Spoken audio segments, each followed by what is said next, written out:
Hello everyone. In this video, we are going to see Introduction to Java. So let's start. In this video, we will discuss what is Java, what are basic Java terminologies like JDK, JRE and JVM. Also, we will see few features of Java, the control statements used in Java programming, and finally, we will conclude it. Before getting started with Java, let us have a basic view about any programming language. So, a programming language is a language which is used to express the solution to a data processing problem.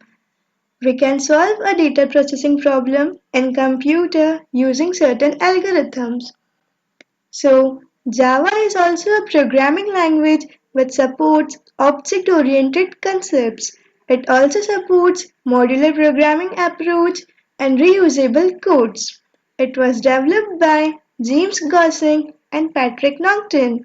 Also, it was introduced by Sun Microsystems in 1991.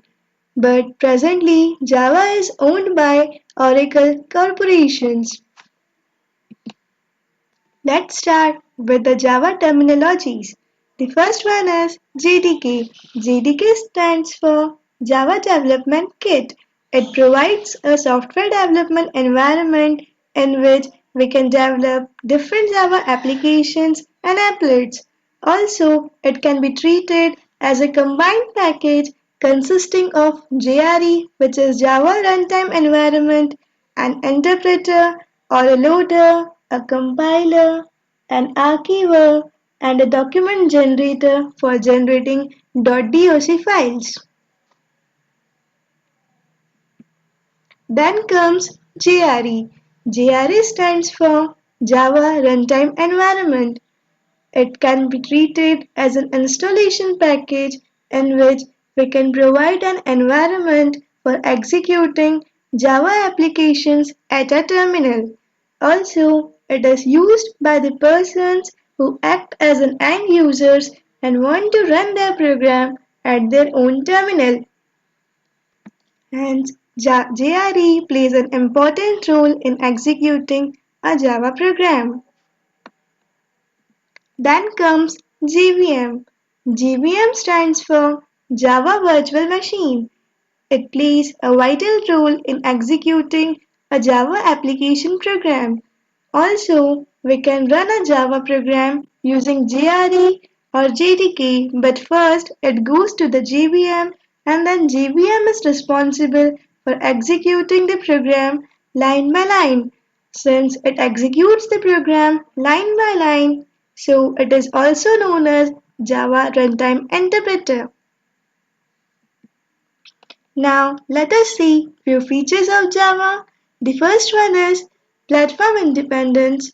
So Java is a platform independent language and hence the compiled code of Java at a machine can also be executed at another machine provided the machine must have a JVM installed in it with a compatible Java version.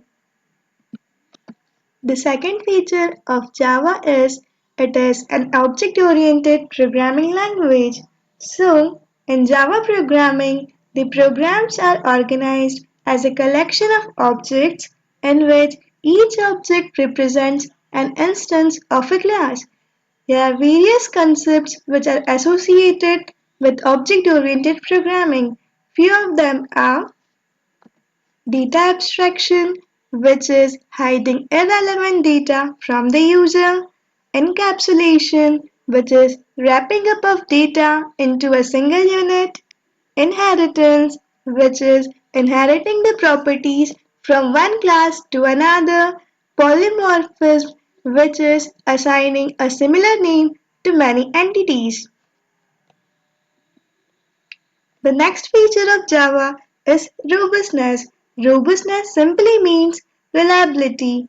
Also, the main feature of Java which makes it more robust is the programming language procedures like garbage collection, exception handling, and dynamic memory allocation. These features are not provided in every programming language, and hence Java can be treated as a more robust than other programming languages. So, Java code is also quite simple for a newcomer to understand since it is not having the complex features like operator overloading, multiple inheritance, pointers, and explicit memory allocation. Java programming language doesn't provide the feature of pointers, so Java language program can be treated as a more secure than any other programming language. Also, Java is a distributed language which means that Java programs can be distributed on more than one systems which are connected to each other using the internet connection. Also, we can say that objects on one JVM machine can be executed directly on a remote JVM machine provided it must have a compatible Java version. Then comes the concept of multithreading. It is a very important concept of Java in which we can execute two or more parts of a same program using the concept of threads for maximum utilization of the CPU. There are many terms which are used in multithreading like inter-thread communication, synchronization, daemon thread, etc. We will discuss them in detail in the later upcoming videos. Then comes the feature of portability. Java supports the feature of portability as Java code can be written on one machine and executed at another machine. For example, if we have written a code at machine A and then we compile it, so a bytecode is generated after compilation or it can be treated as .class file, so we can directly execute that bytecode at some another machine, for example say machine B, but a condition is that the machine B must have a JVM installed in it with a compatible Java version for the successful execution of the program. Now let us see few control statements which are used in Java. Like any other programming language, Java also supports the concept of control statements. So what are the control statements? Control statements are nothing but the statements which are used in the program to control the flow of execution of a program as per the user's or the programmer's requirement. There are various control statements which are used in Java, such as if-else statement, switch case statements, and looping control statements. Let us see them in detail. The very first is the if-else statement. In Java, there are four combinations of if-else control statements, which are only if statement, if-else statement, nested if statement, and nested if-else statement. Let us see the syntax of these in detail. So the first we have to write the if conditional statement, and if the condition is satisfied and it returns true, so the controller program gets inside the if block, while if the condition is not satisfied or returns false, then the else block gets executed.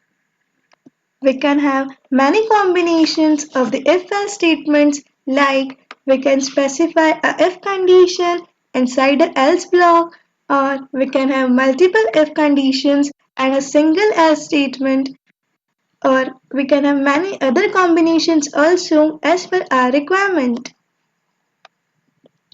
Then comes the switch case statements.